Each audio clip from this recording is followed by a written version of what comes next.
Hello fellow librarians, students of information science and researchers. As you know, if you're serious about research, then evaluating your information sources is vitally important. So today I'm going to take you through a simple set of criteria that you can use to evaluate the information sources you find for reliability. This is something known as the Craap Test. Okay, just a reminder, if you're new to the channel, my name is Ferhaad Vally.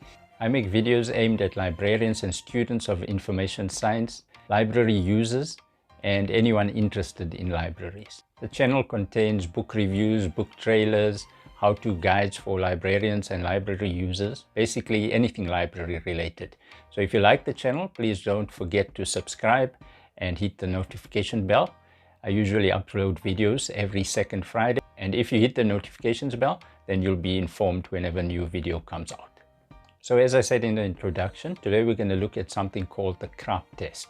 Now the Craap Test is a test that was developed by Sarah Breaksley and a team of librarians at California State University. And it's basically a set of criteria, simple criteria that you can use to evaluate the information resources that you find.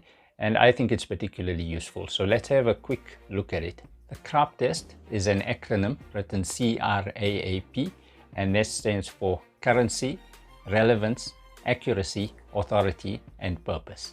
Let's have a look at each of these one by one. So currency.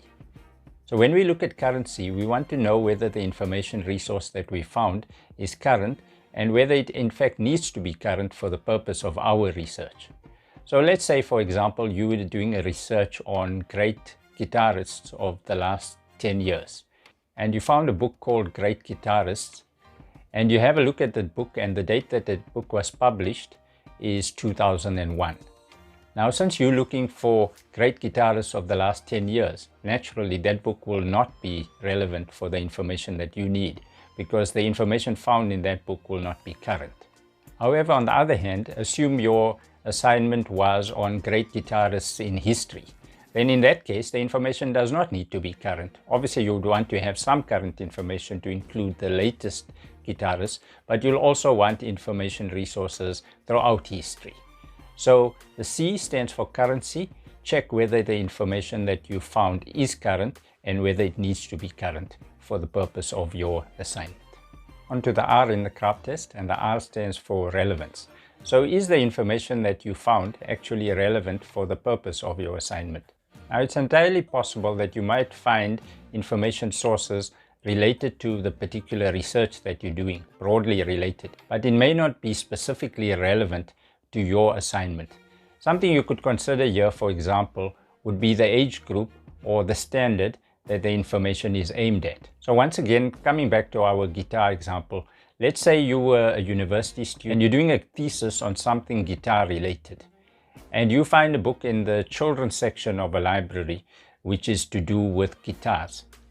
Now, while the information found in that book may be related to the topic that you have, that information is not going to be relevant for your particular needs, because your assignment is something of a much higher standard. So you might be looking more at journal articles or more scholarly books and other materials. So always consider whether the information that you find is relevant for the purposes of your particular assignment. So the first of the two A's in the Craap Test stands for accuracy.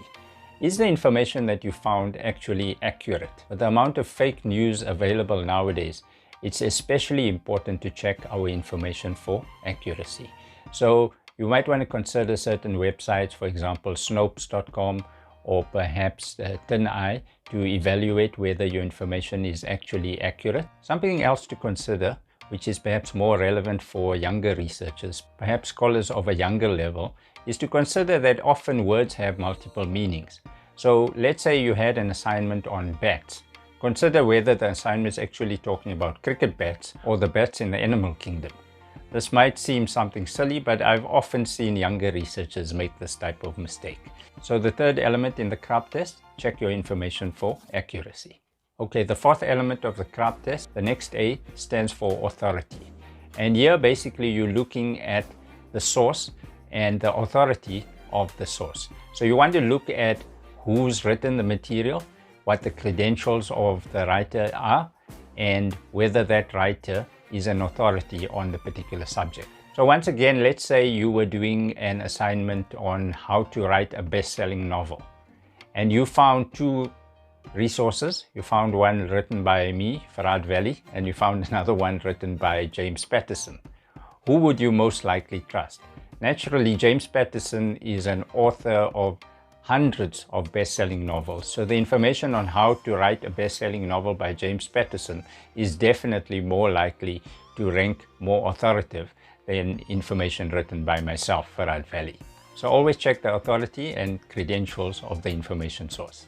Okay, and finally, the P in the Craap Test stands for purpose.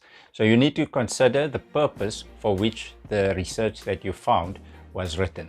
So for example, research can be written for many purposes. It may be educational, for teaching purposes. It could be instructional, again for teaching purposes. It could also be information that is written with the purpose of convincing someone of something. In that case, that information may be biased towards a particular point of view. So you always want to consider the purpose for which the information was written, because the purpose of the information may dictate that while the information is related to your particular topic, it may not be ideally suited for your research. Let's come back again to our example that we mentioned earlier about a research paper aimed at great guitarists of the last 10 years.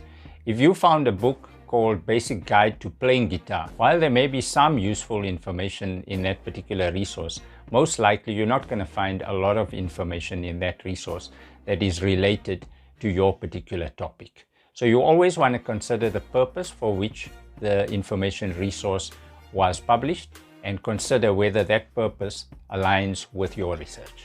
Right, so that's a Craap test. Certainly not the only method of evaluating information resources, but certainly a very useful method that you can implement in your research. I'm sure you found some use in this video. Again, don't forget, if you like the video, subscribe to the channel and keep updated. As usual, I'm always interested in your comments, so please leave a comment below if you have any questions or suggestions, or if you just like to give any input. Till the next time, goodbye.